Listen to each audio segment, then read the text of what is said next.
नमस्कार सर्वांना, आपले स्वागत आहे आपल्या आवडत्या केडी चंगम या यूट्यूब चॅनेलमध्ये। आजच्या व्हिडिओमध्ये आपण वास्तुशास्त्रानुसार जर आपल्या घरातील स्वयंपाकघर जर या दिशेला असेल तर याचे काय परिणाम होतात याबद्दलची माहिती आजच्या व्हिडिओमध्ये पाहणार आहोत।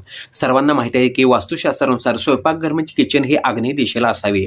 आग्नेय दिशा म्हणजे पूर्व व दक्षिणेचा कोपरा हा आग्नेय दिशा आहे।